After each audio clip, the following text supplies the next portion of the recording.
attendu longtemps pour écrire ce témoignage sur la crise antiberbère de 49. Pourquoi maintenant et non pas avant, il y a 30 ans, 40 ans en arrière? La deuxième question, est-ce que vous pouvez nous dire ou de faire un commentaire sur la question des poseurs de bombes de 75, des années 70 à l'époque de Boumedienne? Et ma troisième question, que pensez-vous du statut de la femme algérienne? Vous aviez dit tout à l'heure qu'on n'est pas citoyen, c'est clair, mais non seulement l'homme n'est pas citoyen, mais la femme, elle souffre doublement par rapport à l'homme algérien. Merci. Ok, deuxième question. Maître, bienvenue parmi nous. Anne-Sophie Iskandar Zanor. Ma question, alors ma question c'est donc, vous avez commencé à militer depuis votre jeune âge, donc disons à peu près 70 ans de militantisme. Vous êtes militant encore jusqu'à maintenant. Donc ma question, continuez à militer pour une Algérie telle qu'on la voit en ce moment. Et nous avons constaté que de plus en plus, on y va de pire en pire. Ne pensez-vous pas que c'est une perte de temps de continuer à militer pour une Algérie? Nous avons en ce moment une nouvelle génération de militants pour la Kabylie qui ont une autre option pour la Kabylie parce que jusqu'à présent, les grands perdants, ce sont les Kabyles. De cette Algérie, c'est les Kabyles qui sont les plus perdants. Donc, comment voyez-vous cette Algérie dans quelques années à venir, dans les prochaines années? Et merci.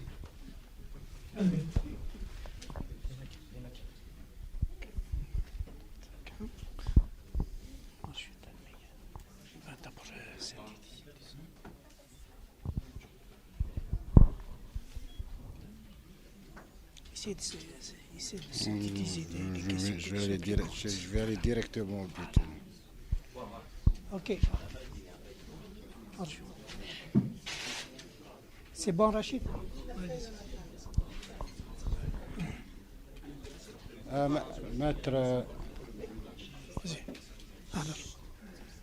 Maître, je voulais savoir quelle était la position des oulémas concernant la crise berbériste. Et j'aimerais partager avec vous une citation qui dit que la révolution est initiée par des intelligents, des braves, exécutés par des brutes et récupérés par des lâches. J'aimerais avoir votre avis sur cette citation. Merci. C'est direct. Exécuté par des brutes et voilà. Et récupéré par des lâches. Voilà. Je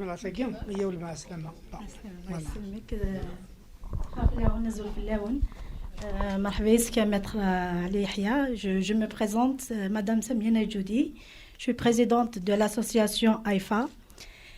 Et j'ai beaucoup de questions, mais je vais laisser quand même l'opportunité aux autres. Je vais en poser une quand même. C'est concernant M. Bnei Wali, qu'on appelle communément Siwali Senior.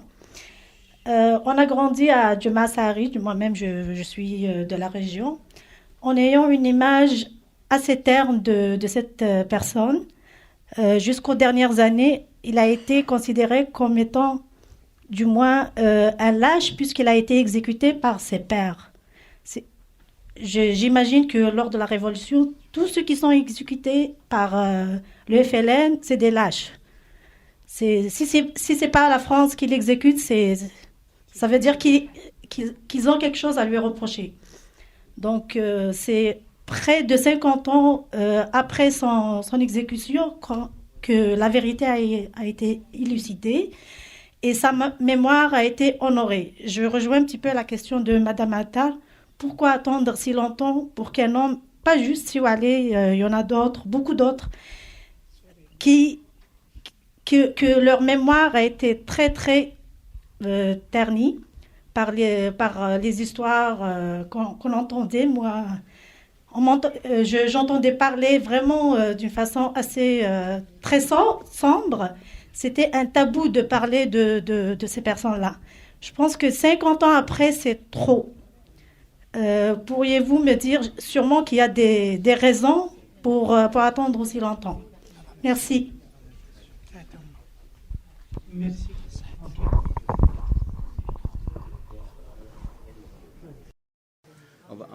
Je vais te les rappeler. Hein. Pour ceux qui n'ont pas entendu les questions, donc pour la première question, il y a 3 en fait. Pourquoi avoir attendu longtemps et pas maintenant, qui s'est répété plus loin? Les poseurs de bombes de 76, c'est quoi votre point de vue? Question des femmes algériennes qui souffrent doublement par rapport à l'homme. Voilà. D'abord, je vais répondre à ces premières questions. Pourquoi maintenant?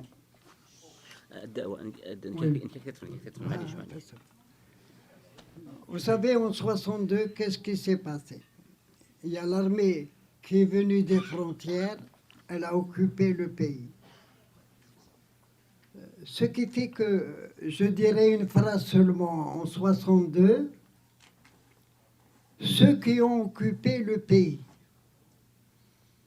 n'ont pas fait la différence entre la nation, le peuple et la société. La deuxième chose, les dirigeants de 62 n'ont pas fait la différence entre le socialisme et le capitalisme d'État. Parce que l'autogestion, elle n'était pas libre. Ce n'est pas un socialisme national.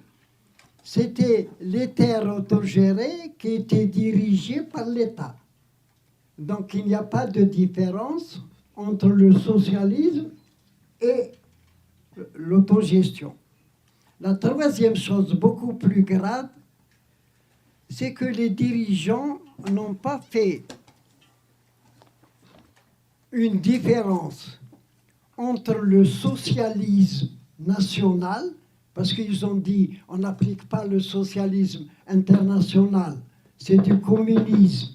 On fait le socialisme national et le national-socialisme. Le socialisme national et le national-socialisme. C'est plutôt le nazisme. Ils ont appliqué Ben Bella la politique.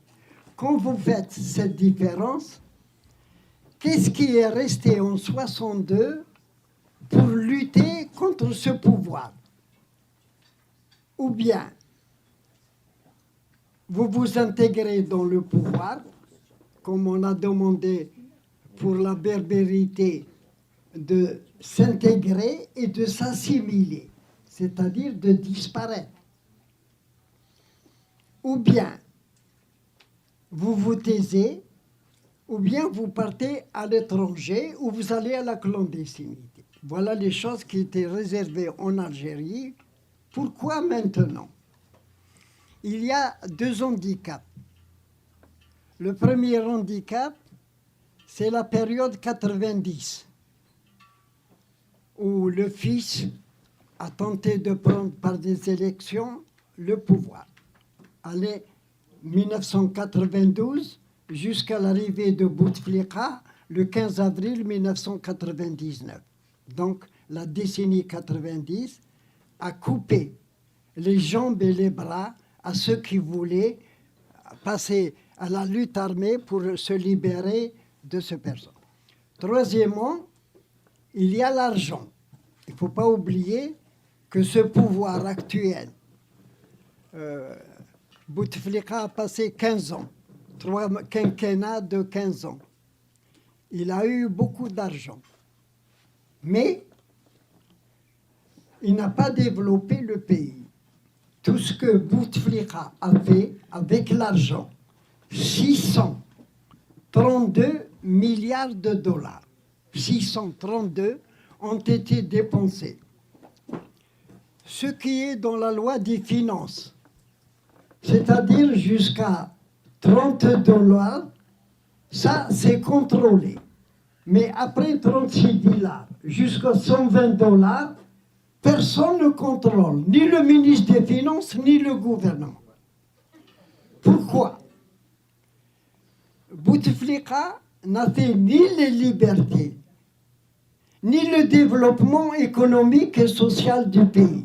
Il a fait une seule chose.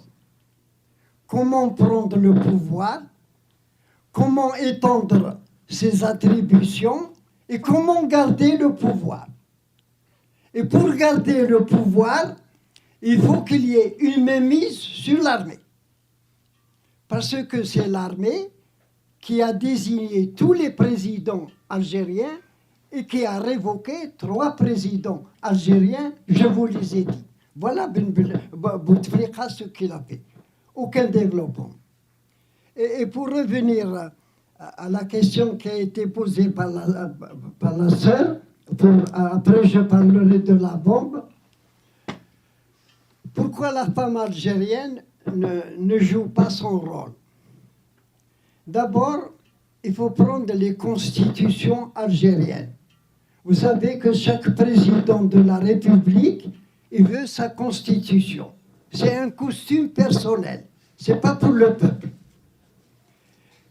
Les constitutions donnent les droits à la femme. Elle peut être députée, elle peut être président de la République. Louisa Hanoun, elle veut être président de la République. Bon. Mais le code de la famille,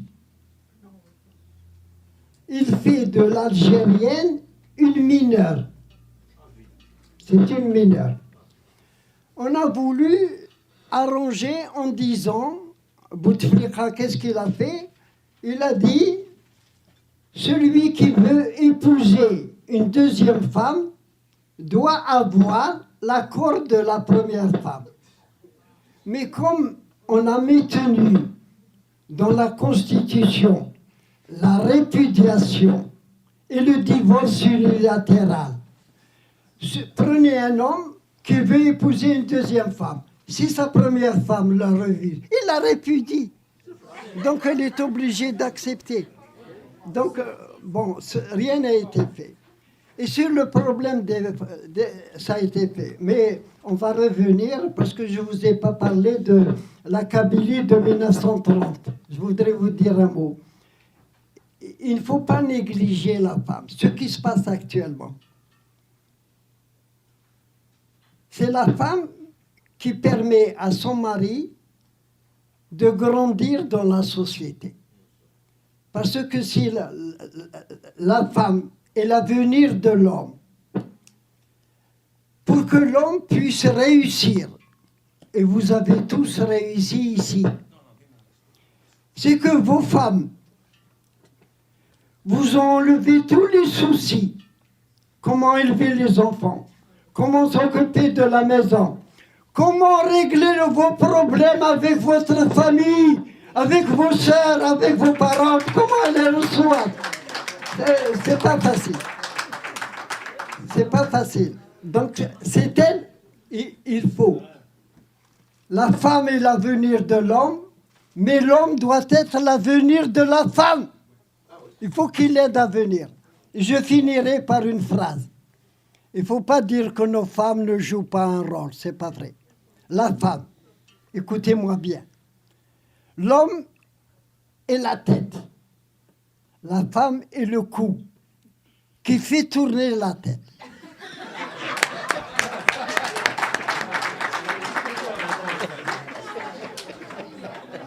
هذاك لي بوزور دو بومب كان باللي بون Vous savez, les poseurs de bombes, je les ai rencontrés à la prison de Berwadia.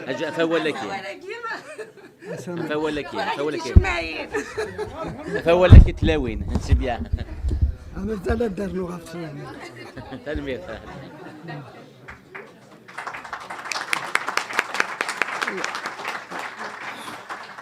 Les poseurs de bombes, moi je les ai rencontrés à Berwadia, surtout la deuxième fois, avec Smaïl, qui était avec moi à l'infirmerie.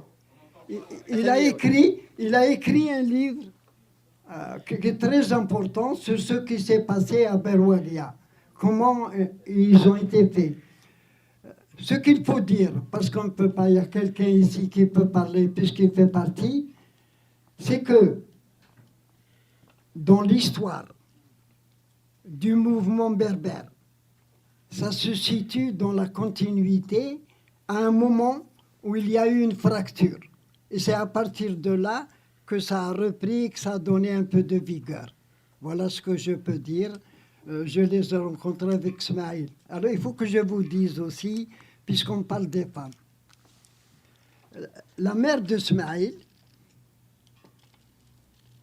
quand le père est marié, il a laissé un hôtel à Paris. Et les frères du père de Smaïl ont voulu s'accaparer de l'hôtel. Parce que les enfants étaient jeunes et les frères étaient âgés, ils ont appelé la femme, la mère de Smaïl, pour qu'il leur donne les clés de l'hôtel. Alors je vous dis, voilà une femme kabyle qui ne connaissait aucun mot de français, aucun. Elle est allée à Paris. Après la mort de son mari, elle a trouvé une institutrice française à la retraite qui lui a appris le français. Elle est allée voir le pape. Elle a été reçue, elle a remis le monde pour que son fils et ceux qui étaient en prison soient pris en considération. Voilà ce que les femmes kabyles sont capables de faire.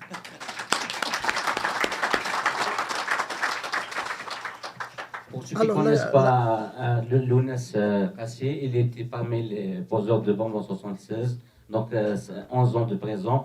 Et on applaudit ces hommes-là.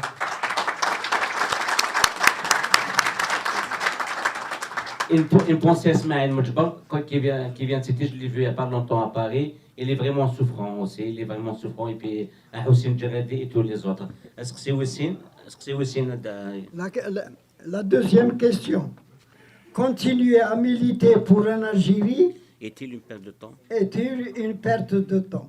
Pourquoi ne pas songer à une autre façon de faire avec la Kabylie? Pourquoi ne pas uniquement changer une famille de Kabylie? C'est un problème de fond, vous savez, qui est posé. Le problème. Est-ce qu'il faut se retirer seulement en Kabylie, à dire nous allons demander l'autonomie ou l'indépendance, comme ça demandé dans le monde? Même la Bretagne en France, elle demande son autonomie. Donc ça, c'est un mouvement qui est général partout et il se présente au Québec. D'abord, sur le plan de la langue. Parce que le monde arabe et en Algérie, on mélange. Vous, ici, quand on prend par exemple un Belge qui parle français, un Belge qui parle français n'est pas français. Un Québécois qui parle français n'est pas français. Un Algérien qui parle français et qui parle arabe, un Kabyle qui parle français ou un arabe n'est ni français ni arabe. Donc, si vous voulez, on peut apprendre toutes les langues. Ce n'est pas la langue ou la religion qui peut déterminer ce que peut être l'identité d'un membre dans le monde entier. À mon avis, parce que l'Algérie, elle va aller ou bien pour la régionalisation, parce que ce n'est pas le régionalisme. Quand on demande à ce que le frère pose la question, c'est du régionalisme. Il demande à ce qu'une religion soit autonome ou indépendante. Ce qu'il faut retenir, c'est que la régionalisation, c'est donner le pouvoir aux régions, avec des parlements, avec des responsables politiques et techniques pour développer le pays. Comment voulez-vous demander la région de Kabylie indépendante et abandonner le pétrole du Sahara et les richesses? Elles nous appartiennent aussi. On ne peut pas les laisser à quelqu'un d'autre. Ce qu'il faut, c'est au contraire que Tamazirt et la Mazérité elle dépasse l'Algérie. Il crée une confédération africaine avec le Maroc, avec la Tunisie, avec l'Afrique du Nord, mais aussi en l'étang parce qu'elle se trouve à Paris, et même ici chez vous, avec tout ce qui est effort, comme effort que vous faites vous-même, la langue berbère, la tamazight, sera connue dans le monde entier. Mais le problème qu'il faut discuter, à mon avis, et c'est ça le problème de fond, parce qu'en Algérie, beaucoup vous disent, on accepte que la langue tamazight soit reconnue comme nationale ou officielle, mais il faut que ce soit en arabe. En arabe, ce n'est pas l'ouverture vers le monde. Il faut l'ouvrir vers le monde, pour qu'on aille nous vers le monde et que le monde vienne à nous. C'est ça le problème le plus important.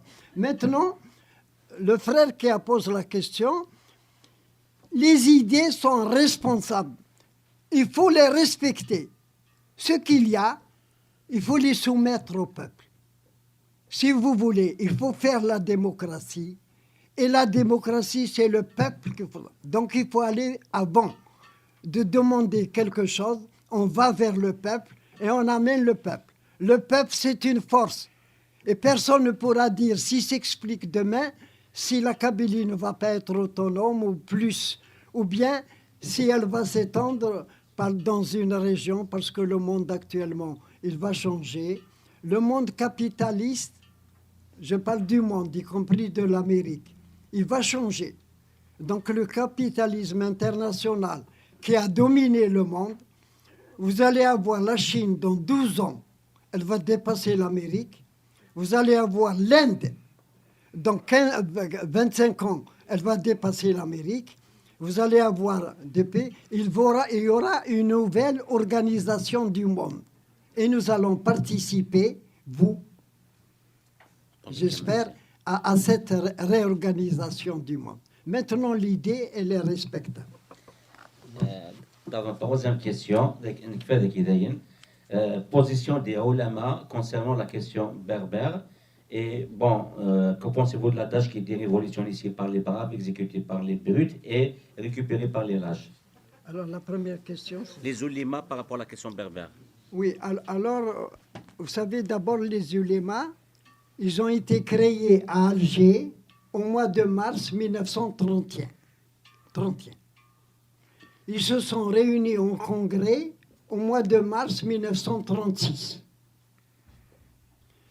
Et en 1936, vous savez, il y a eu le Front populaire avec Léon Blum en France.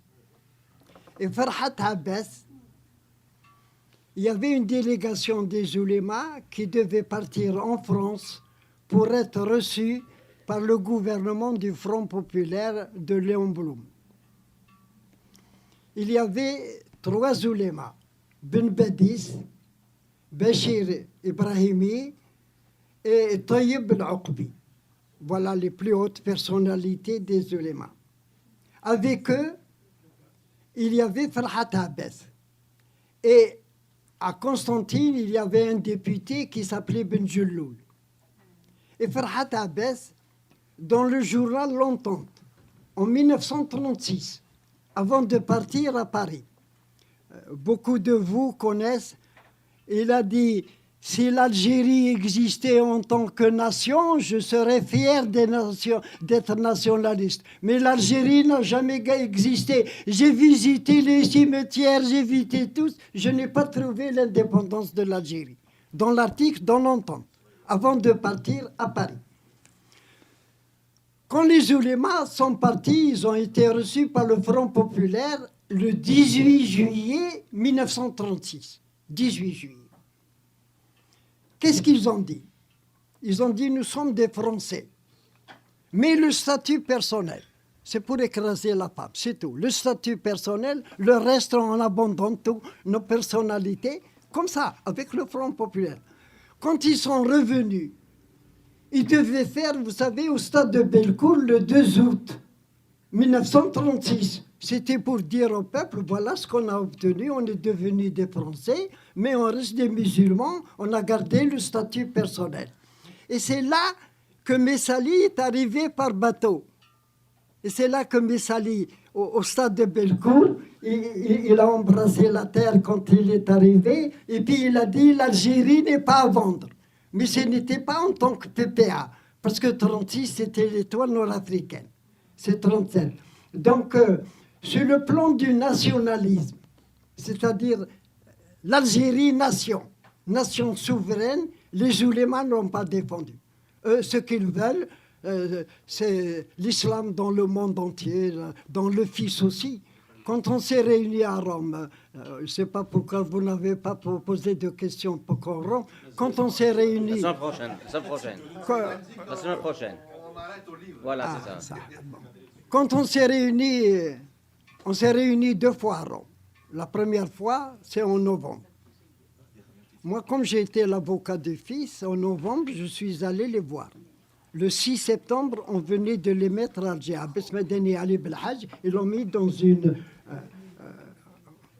villa en descendant vers le 1er mai. Je suis allé les voir, j'ai dit, on va se réunir à Sant'Egidio, qu'est-ce que vous pensez?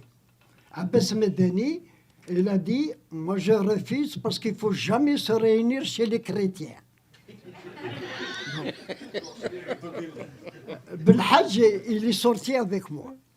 Il m'a dit, si vous ramenez la paix en Algérie, vous pouvez y aller. On est allé là-bas, Nahna est venu, Boukro est venu. On n'a rien réglé. On s'est réunis la deuxième fois au mois de janvier. Donc on a fait la plateforme du 13 janvier 1995, que je suis venu expliquer ici le 16 mai 1995. Je suis venu ici. Bon, qu'est-ce qu'on a retenu? On aurait pu, je crois, éviter 100 000 morts. C'est sûr. On aurait pu, pourquoi? Parce que ce qui revient actuellement dans la CNLD, ce qui demande à ce que tout le monde se réunisse pour que le pouvoir parle, on l'avait posé à l'époque. Donc, pour revenir à la question... Qu'en pensez-vous de l'adage révolution initiée par les braves, exécutée par les prêtres? Bon, ça c'est juste un adage, je pense. Ça se dit tout. Hein. La dernière question, je préfère, qui a été posée par la dame, Oui. elle est pertinente aussi. C'est que Ben Bouali, le senior, qui est de son village, ils l'ont toujours considéré comme un lâche, plutôt pour un lâche, tout simplement parce qu'il a été exécuté par les FLN. Alors que maintenant, 50 ans après, grâce à votre livre, tout ce qui a été à l'Internet aussi, on a vu finalement que c'était un visionnaire. Pourquoi attendre maintenant pour dire tout ça? Et je pense qu'il a répondu, Kélan, non? Tu as répondu à cette question. Non, je vais dire un mot. Oui, vas-y, va. Vous savez, Benaï pour la Kabylie, c'était un militant nationaliste. Mais dans le nationalisme, il y a le nationalisme, par exemple, de Messali, ou le messalisme du FLN, actuellement, qui est conservateur. Quand on peut être nationaliste quand on est colonisé, pour se libérer du colonialisme. On peut dire, nous sommes nationalistes. Mais dire après l'indépendance, je suis nationaliste, vous savez, le nationalisme, il ne reconnaît pas l'autre. C'est ça le... Or, il faut dire au moins progressiste, parce que le nationalisme, s'il se ferme comme lui-même, comme le FLN s'est fermé, comme la question qui est posée, pourquoi on n'avance pas, pourquoi on a... Parce que le nationalisme, après l'indépendance, est rétrograde. Il faut remplacer, il ne faut plus dire, moi je ne le dis plus, il ne faut pas dire nationaliste, il faut dire je suis patriote. J'aime pas ma patrie. Ça, mais quand vous dites nationaliste, vous ne reconnaissez pas celui qui n'est pas vous. Pour répondre à la question de madame en ce qui concerne Benaï, Benaï c'était un fils de paysan. Benaï, ils étaient 3 frères. Il avait 2 frères. L'un s'appelle Tahar, l'autre Mzien, et une sœur qui s'appelait Fatima. Les deux frères sont morts. Fatima, elle a perdu les esprits parce qu'elle a plus de 96 ans. C'est une famille de paysans pauvres. Il a travaillé lui-même à partir de 16 ans, 17 ans, même la terre et à Boufari. Ensuite, il a adhéré au PPA. Il a servi le PPA. Il a même défendu les dirigeants du PPA quand on les attaquait parce que, vous savez, c'était une force de la nature au point de vue physique. Mais après, voilà un homme, c'est lui qui a sorti, grâce à ce que je vous ai dit tout à l'heure, avec un père blanc français, tout le passé de l'Algérie. C'est pas lui que nous avons connu, parce que traduit du latin en français. Vous savez, à l'époque, au collège, on connaissait deux mots de latin, mais on ne pouvait pas traduire un livre ou des documents très importants. C'est un professeur d'histoire latin qui nous a traduit 146 pages. Et on a appris qui c'est nos ancêtres. Et c'est déjà important. Mais moi, je vous dis, je suis partisan de donner tout ce que vous dites comme idée. Mais il faut éviter les insultes. Pour dire que Benay est un traître, ce n'est pas un traître. وكلام تحط لها نقطة سما إلا والمساكين والمساكين voilà وهذا هي voilà tout à l'heure 6h jusqu'à 6h et puis il reste pas beaucoup il y a la dédicace il y a les photos il y a donc on doit finir hein.